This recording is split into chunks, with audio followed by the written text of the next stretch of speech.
La Porsche 911, vous la connaissez tous, c'est une voiture qui a bâti son succès sur sa sportivité, mais aussi sa polyvalence. Alors quand AMG tente de le concurrencer avec son nouveau coupé GT de 510 chevaux, on est d'abord tenté de savoir s'il est aussi à l'aise à l'épreuve du quotidien que la 911, sa nouvelle ennemie jurée.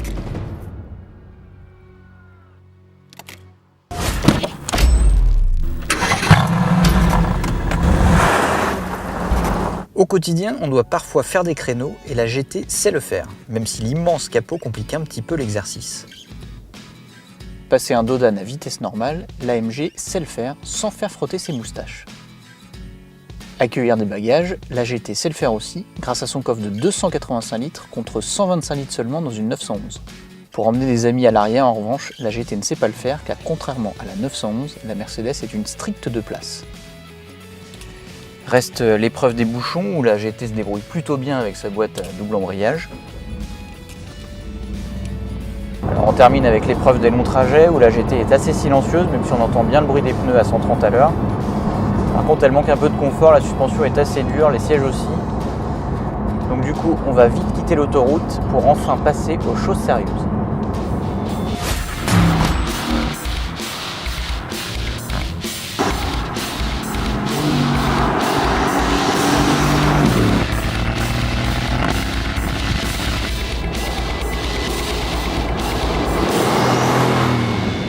Avec cet AMG GT, on dispose d'un V8 plus petit que celui de l'ancienne SLS puisqu'il passe de 6,3 litres à 4 litres de cylindrée.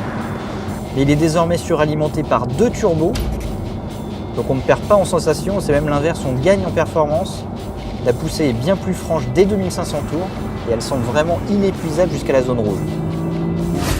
La boîte à double embrayage est aussi plus réactive, on gagne vraiment en rapidité à la montée comme à la descente des rapports. Quant à la sonorité, alors elle n'est plus aussi caverneuse que l'ancien V8 atmosphérique, mais elle reste très sympathique avec l'échappement actif en position sport. D'ailleurs, je vais me taire un petit peu pour que vous puissiez en profiter.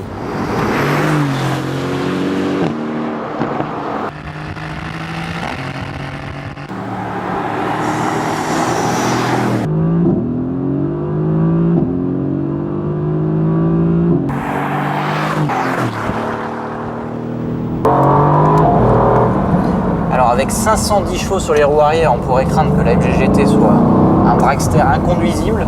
Et ben c'est pas du tout le cas.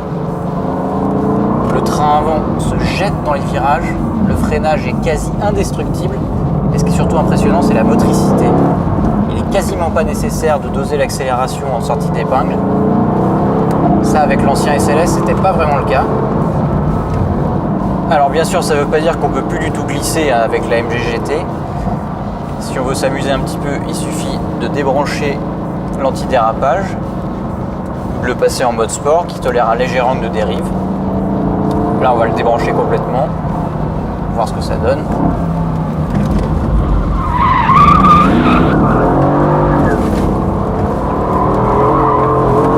Ah, ça glisse toujours, il n'y a pas de problème.